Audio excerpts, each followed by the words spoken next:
already know the drill. We back again with another episode of Buckle Up with the Boys.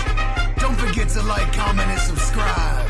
So strap on your seatbelts, cause it's all pedal to the metal from here. And without further ado, your amazing host, Drew, Billy.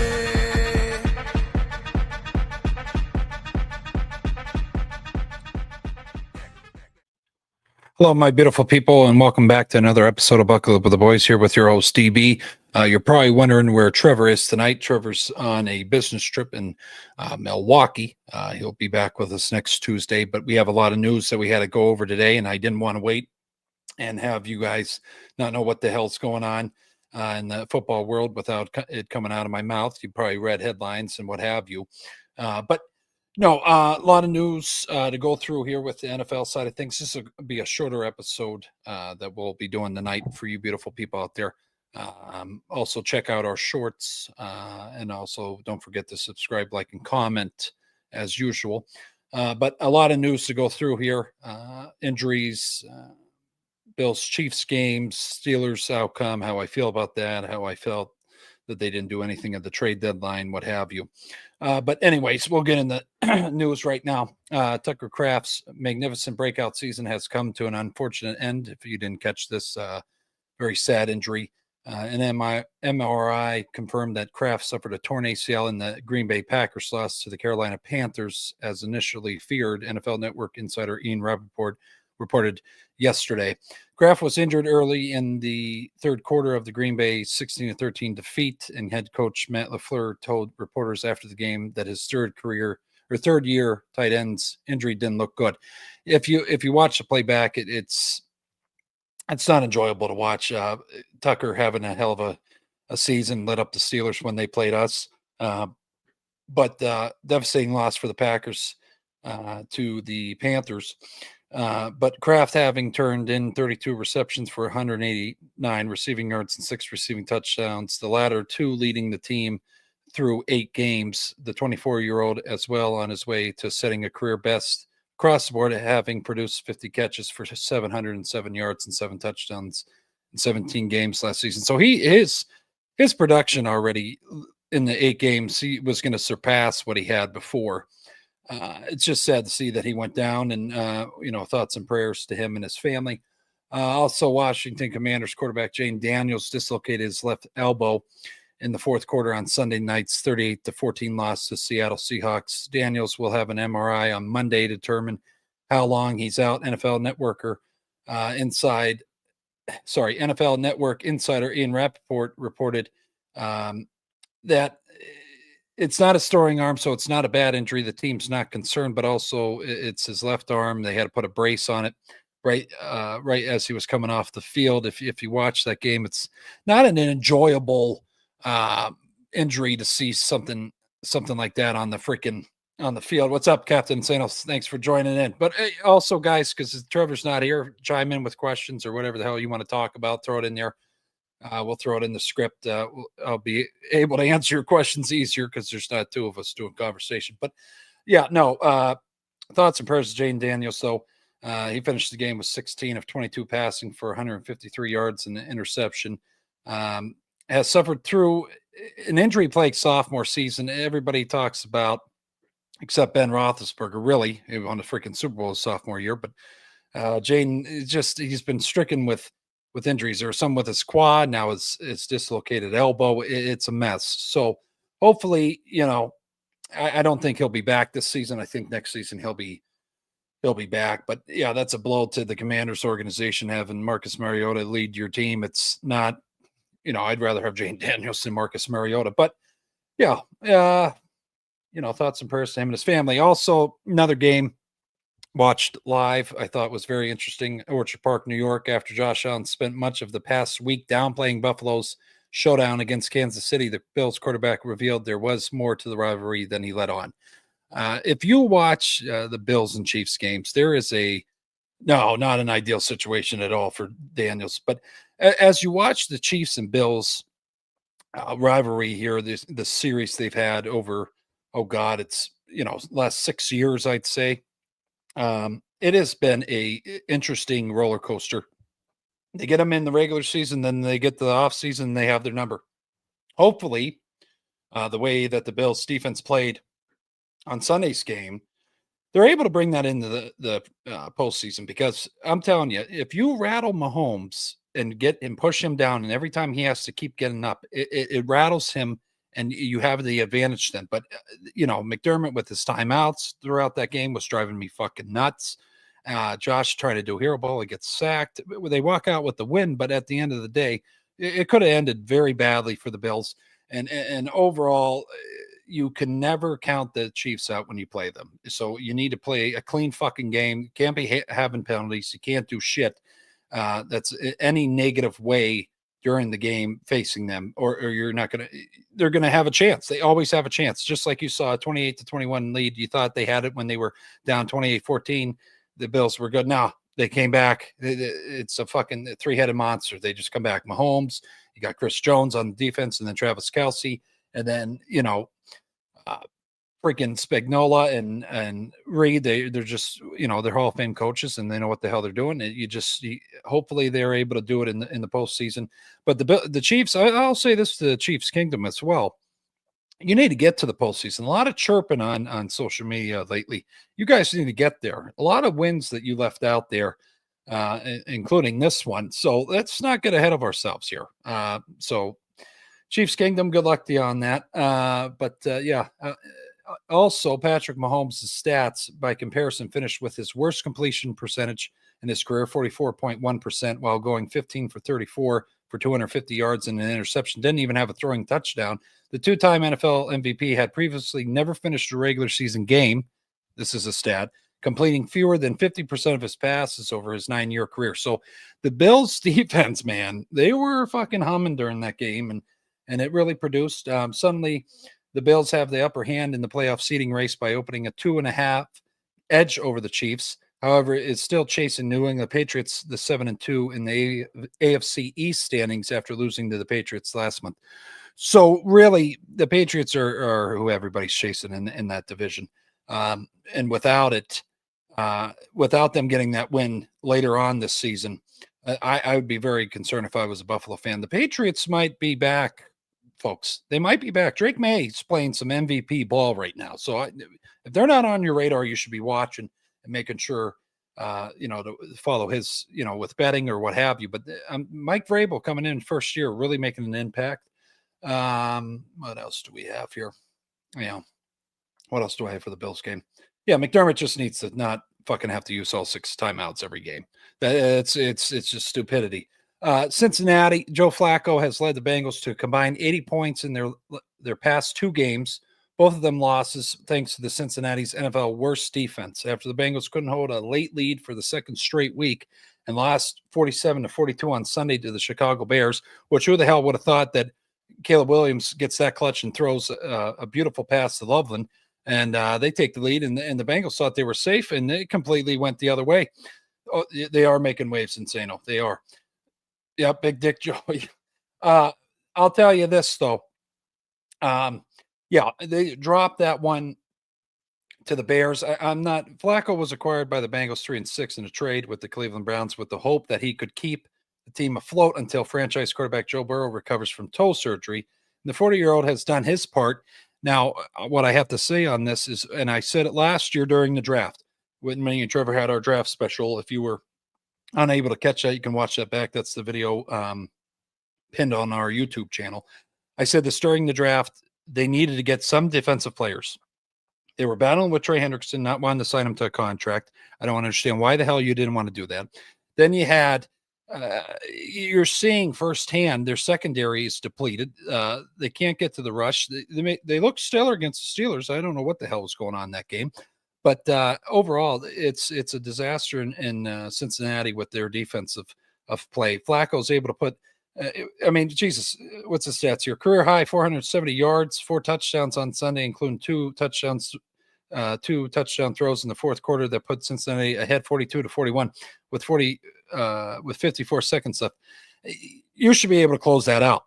And the Bengals defense, showed their ugly head again, and they can't stop Caleb Williams. The guy paints his nails. You have your own opinion on that. The guy just kicked your ass, but Yeah, overall, yeah, the Bengals organization, they're right behind us. And we'll see how it all works out here. I'm just trying to see if I'm missing anything while going through here. Yeah, I think we're going on the Bengals side of things. But Detroit Lions, JJ McCarthy was hailed by teammates in a jubilant locker room after leading the Minnesota Vikings to a much-needed 27-24 win over the Detroit Lions on Sunday. It was awesome, McCarthy said, choking up when you're hurt, being on IR last year and being out for 5 weeks. It absolutely kills me not being out there with those guys because I love every single one of them. I know they got my back and I've got theirs the rest of the way. So, let's see what's in here. Buckled up, didn't you? No, I did not see the motocross guy paints his nails. He does paint his nail. NFL trade deadline today. This is just in Steelers do not. Yeah, we'll be touching on that.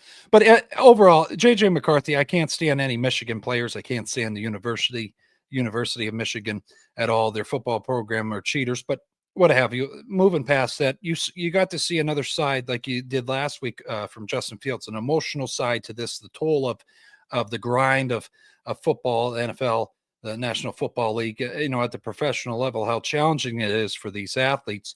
Yes, they're making millions of dollars. Yes, I know. But the pressure that these guys get from fans and coaches and even family, it's amazing. He comes back, beats a fucking juggernaut, Detroit Lions. He didn't play a stellar game, JJ didn't, but he has that locker room. He's a leader. And if anybody has any second guesses on him, I would rather maybe look at it as, maybe he's not the best, but the defense, can hold their own. And that's what showed out here. Jared Goff was scrambling all over the field. He couldn't get any time. The defensive side, it's vice versa for between the Vikings and Steelers. The Vikings defense can carry the offense. The Steelers offense is carrying the defense right now. We didn't see that happen against the Colts. So hopefully that sticks. We'll get into that later on in the show here in regards to the Steelers game. Let me just get a drink right here. Jesus. But yeah, no, it's a hell of a ride here for the Vikings. So them getting that win over the Lions puts them in a good spot. And we'll see how hold on here. There's a quote from Campbell that I wanted to. Oh, okay. Here. So this is from Dan Campbell. When you play poorly in all three phases of the game, that's on the head coach. Campbell said, I didn't have this team ready to play out of the bye. So coming off the bye, Campbell saying that he didn't have them ready. I will tell you this week now, those guys are going through hell week. It is basically camp week right now for anybody on the Detroit Lions because Campbell, he looks at it like old school, man. I believe, and me and Trevor talked about it. I think it was a year or two ago that they said you got to limit the guys hitting each other because it was too early in camp and he was already having them have pads on. There was no non-pad practices. And this guy, he's just old school. He's cutthroat and he's one of my favorite coaches in the NFL. And his personality, he just gives a damn. He's the no screw. Yes, sir. No, he is. He's no bullshit. And he'll spit a piece of Copenhagen in your face if he feels that he needs to. But anyways, moving over here. What else happened here this weekend? Oh yeah, Cam Little. If you look at the guy, he looks like a guy you could take off the street and you put him in a Jaguars jersey. He looks like a young 22-year-old college kid. He's not a big bulky guy. He's not a Janikowski or even a Jeff Reed, a little meat on his bones. No, he's on a business trip, Adam. But no, Cam Little is such a tiny guy, and he was on McAfee today talking about how he has the power, and there's not much muscle to him, but how strong his hips are to fucking catapult this 68 record-breaking field goal at the end of the first half against the Raiders, and then ended up winning in overtime. He beats out Justin Tucker's 66-yarder set in 2021. Everybody knows my feelings on Justin Tucker. He's a piece of shit. But anyways, Cam Little though, look up his photo on Google and you tell me what he looks like, and you tell me if you see that kind of guy kicking a 68-yarder. It's impressive, record breaking. He actually also hit a 70-yarder in preseason against the Steelers. What's cool about this, though, he was able to keep both the balls, and he's going to be planning on doing something cool with it. But right now, they're in his pantry next to his protein bars. He's a 22-year-old kid. It's just fun to hear about how, it's a big moment, but I guess it's not that big of a moment. He didn't really do anything special with them. He does have the footballs that he did hit the 70-yarder with and the 68-yarder. But overall, the Raiders organization I am concerned about. Hell, Pete Carroll was throwing Chip Kelly, his offensive coordinator, under the bus, complaining about how they're not using Genty right. I believe Genty had 19 fantasy points. I don't know how much more you want. Who I would be complaining about is Geno Smith. The guy can't throw the damn ball. It's a disaster. And it's basically like the Steelers with Kenny Pickett. That's what they're dealing with over there. They got a decent running back. They just can't get the ball out. And then also trading Jacoby Myers today, which we'll get to. I don't know what direction Pete Carroll's going. Maybe they're flopping to get into the draft, in Pittsburgh there and see what they can pull. But it's a fucking mess. There's besides Genty and Bowers also setting a fantasy record for tight ends since 2020, 43 points also helped out. But the guy, you can't just have two guys. You got to get another weapon there for Geno. And I didn't really believe in Geno when he first got there anyways, but it is what it is. Pete Carroll wanted him because he, had him in Seattle. You're seeing that the formula doesn't always work there, Pete, but hey, and also you're 70 years old. You should be on a beach somewhere enjoying a pina colada, but you're still on the sidelines and doing drills with the boys. Crazy. Pittsburgh Steelers tuned out the noise and turned back the clock. So it got very loud. Got loud as a fan. I'm getting shit talk from all over. The Steelers suck. The defense sucks. They dropped one of the Packers. Rodgers is old. He's 41, and it's over and over and over. And then we lose to the Bengals. We shouldn't have lost to the Bengals. Flacco comes back and turns back the clock to 2011. What the fuck ever.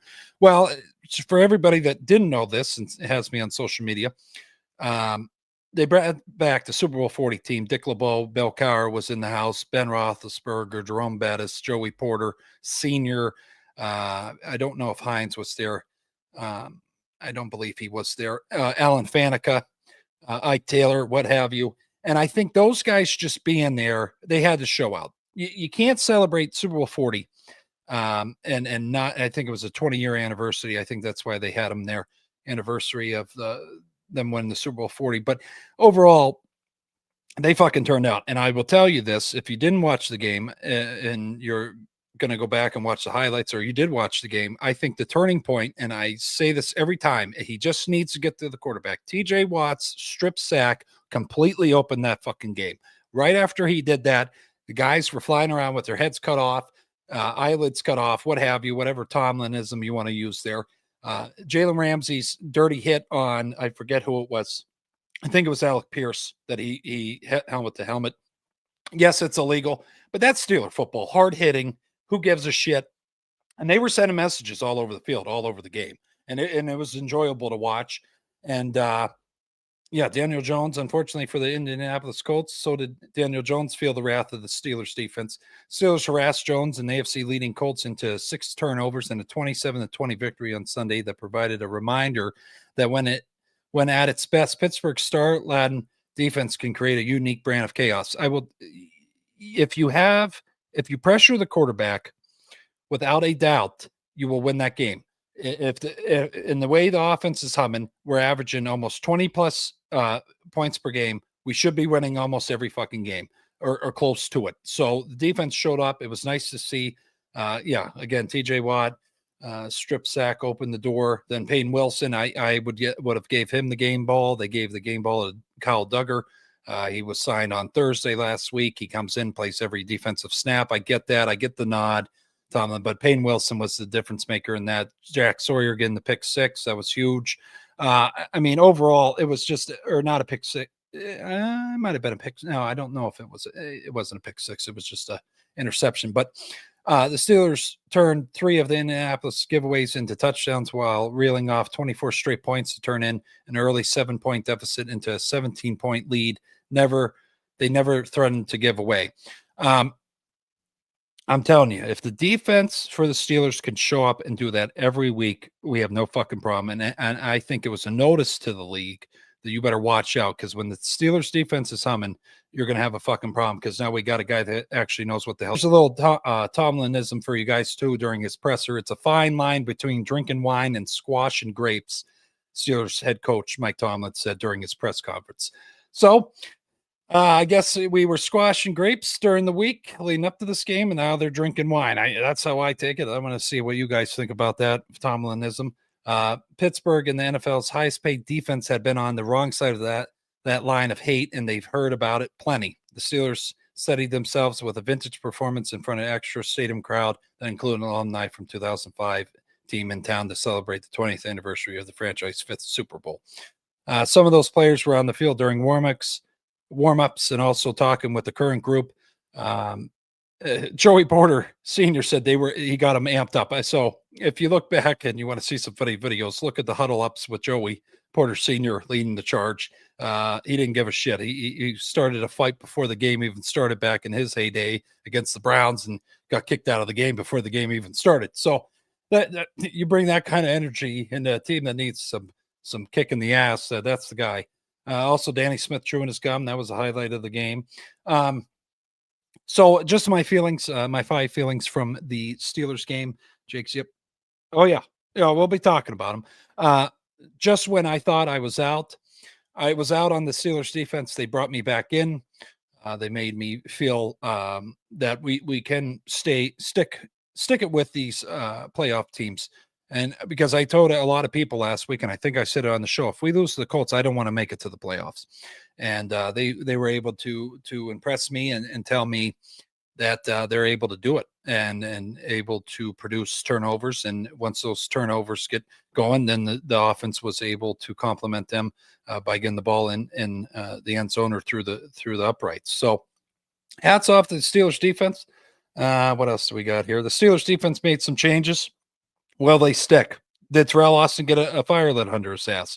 Did Tomlin get a fire lit under his ass? I don't know if it's ownership or Khan or whoever the hell might have lit a fire under these guys' asses, but this was a total different defense that we saw from what we saw 2 weeks ago, the last 2 weeks.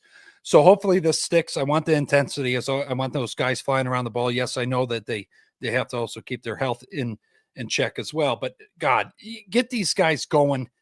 And just let loose, pin your ears back and get to the fucking guy with the ball. That's just my standpoint on it. What else do we have? The Steelers offense has a vertical problem. I want more shots down the field. I want you to get Metcalf involved. I want to see some more drives that are shorter because of longer plays. That's just my feeling on it. I think that's more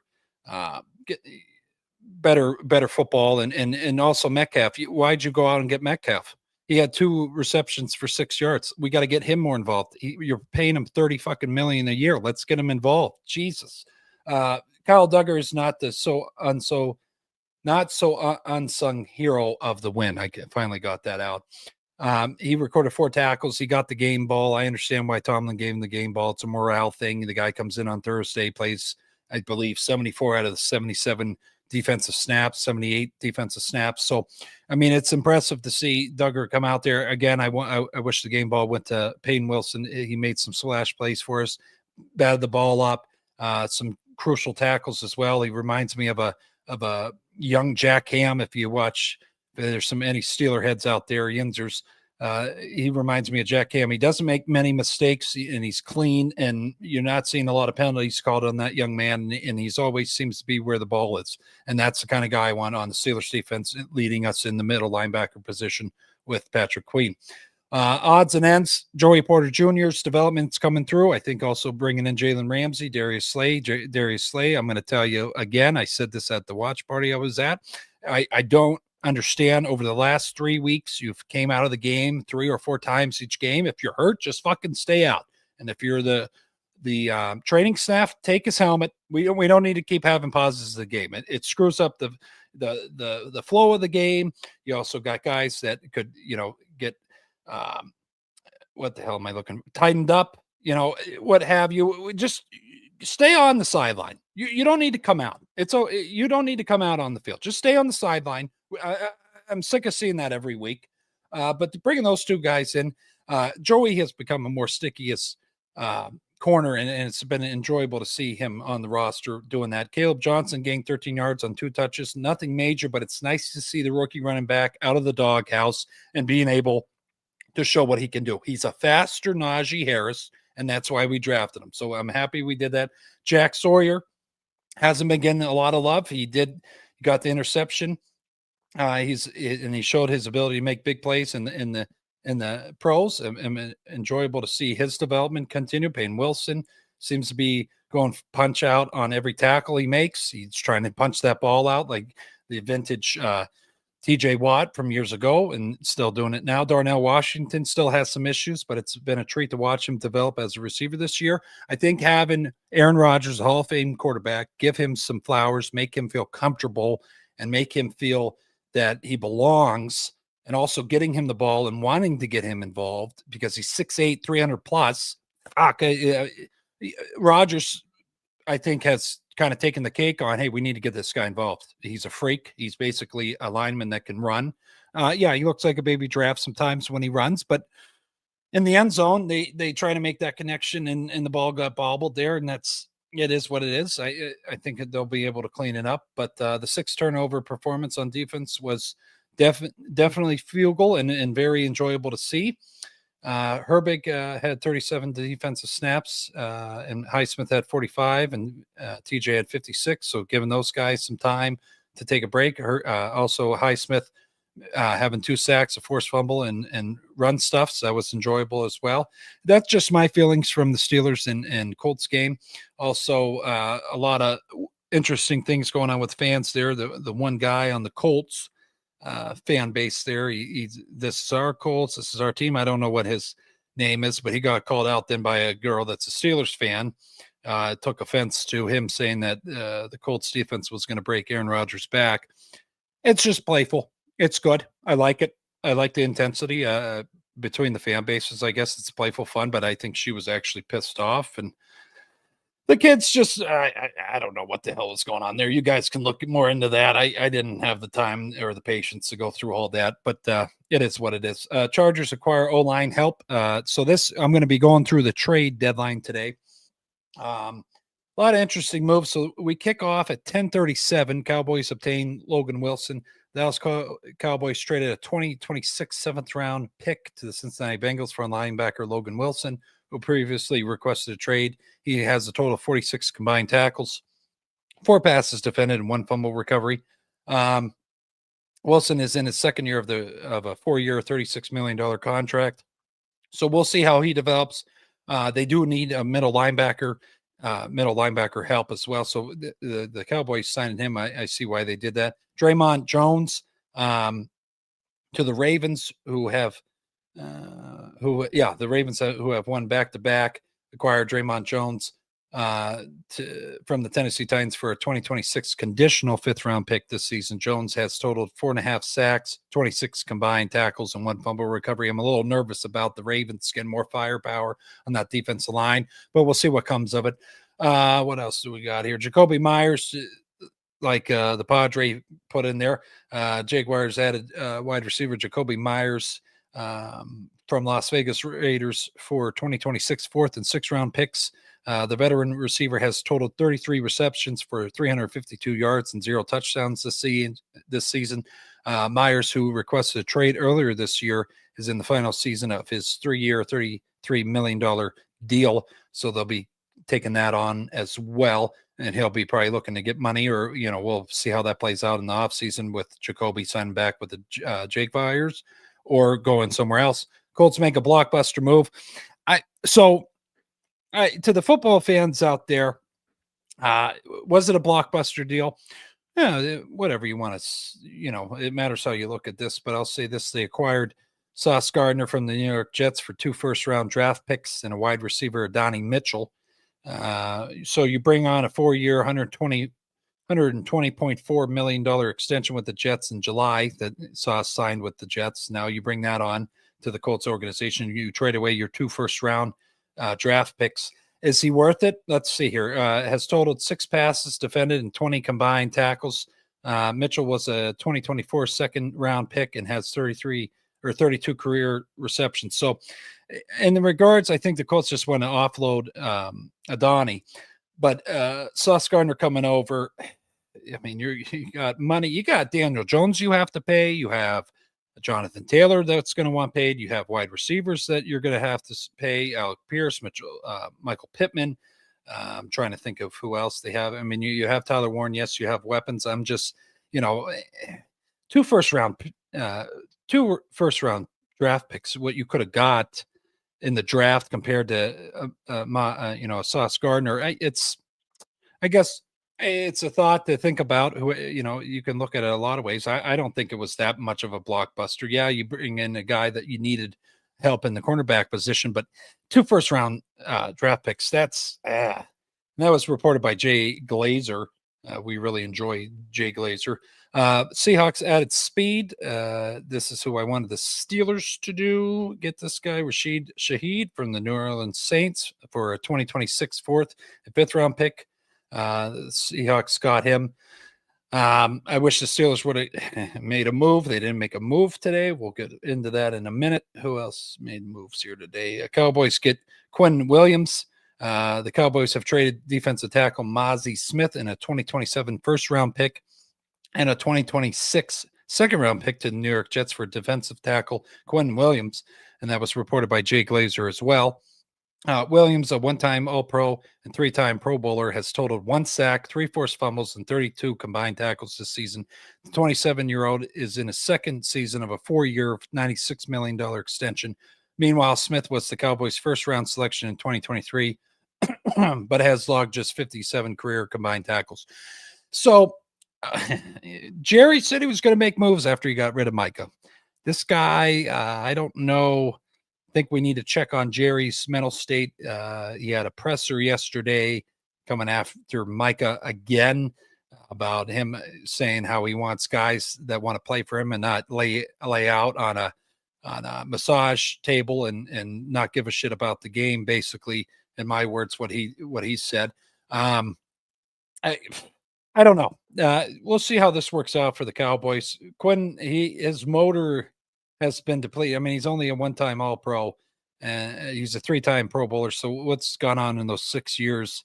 Out of those 6 years, it's only been that, really.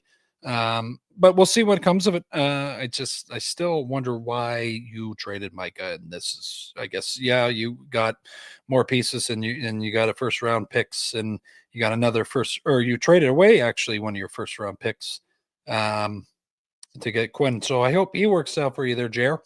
Better than Micah. I don't know that math. But anyways, Eagles keep A.J. Brown despite recent rumors and speculation that Eagles didn't trade star wide receiver A.J. Brown. A 3-time Pro Bowler, Brown has totaled 29 receptions for 395 yards and 3 touchdowns this season. So I wanted the Steelers to get A.J. Brown, Rashid Shaheed, or Jacoby Myers. They didn't do shit. I was waiting all day for this to happen since I woke up today, and I get to 3:50 and my phone's blowing up saying, are the Steelers going to make a move in the last 10 minutes? No. And I get an alert. This is the best part here. I get an alert at 4:02. I don't see the team. Pops up on my phone. I click on it. I'm like, oh, fuck. Hold on here. Oh, Con pulled something out of his ass. In the latter minutes right before 4. No, the Chargers acquire O-line help. The Los Angeles Chargers acquired offensive lineman Trevor Penning from the New Orleans Saints for a 2027 6th-round pick. This move comes in the wake of news that Chargers offensive tackle Joe Alt will miss the rest of the season due to an ankle injury. So the Chargers did a great on their O-line help. Message table. Yeah, I don't know.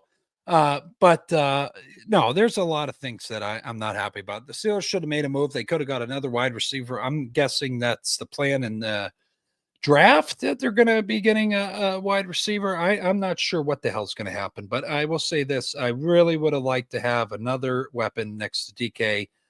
Yes, Calvin Austin's coming out of his hole. Roman Wilson's coming out of his hole. Darnell, Pat's getting more involved. I'm just another question for everybody out there. Okay, we get Scantling. Okay, I don't think he fucking played. Scotty Miller, I don't know what we're paying him a year, but why the fuck do we have Scotty Miller? Why do we have to have a wide receiver for the last 3 years that we don't do shit with? We had Mike Williams the year before, then Van Jefferson the year prior. What the hell? I don't get why we have to have that all the time. And you know, maybe Khan has something up his sleeve that he's not wanting to show off his cards right now or what have you, but we got to get it figured out. And hopefully we'll be drafting some weapon in the draft here to accommodate DK to relieve some pressure off of him. Which guy I would love to see the Steelers draft wide receiver wise, and I don't know Trevor's feelings on this. We'll see next Tuesday what he feels, but I love to see them get Jeremiah Smith from Ohio State. That would be very interesting to trade down and get him. You got basically 2 DKs on the team. That would be fucking cool. I don't think it's going to happen though, because it is what it is. He's a sought after figure in the draft this year, and he's doing a hell of a job for Ohio State, and he has a lot of cameras on him and a lot of scouts probably talking with him. So, but hopefully, you know, Khan and Tomlin or whoever is leading the charge with that side of the scouting with the wide receivers. It would be nice for you to maybe, you know, sneak a comment in his ear or maybe into his agent, because all the NIL deals going on now. But yeah, that's all I had for tonight. It's going to be a shortened episode. Just wanted to go through the news that we all got today. Some of the news from over the weekend. I'm very excited to see how the Steelers do against the Chargers. I don't know what's going to come of that, but we will be back next Tuesday at 8:00 as usual. And we appreciate everybody for tuning in to this episode. Yes, Trevor will be back next Tuesday, and we're very excited to continue the charge here with him and also talk to you beautiful people. So have a good day, have a good night, stay safe out there, God bless. This was another episode of Buckle Up with the Boys with your host DB here, and we'll be back next Tuesday at 8:00 on YouTube and Facebook. Make sure to hit the like button down below, make sure to comment, make sure to subscribe, make sure to do everything, and we'll see you next Tuesday at 8:00. We appreciate you as always, and tell whoever enjoys sports to come our way. We really appreciate it. Thank you. Have a good night.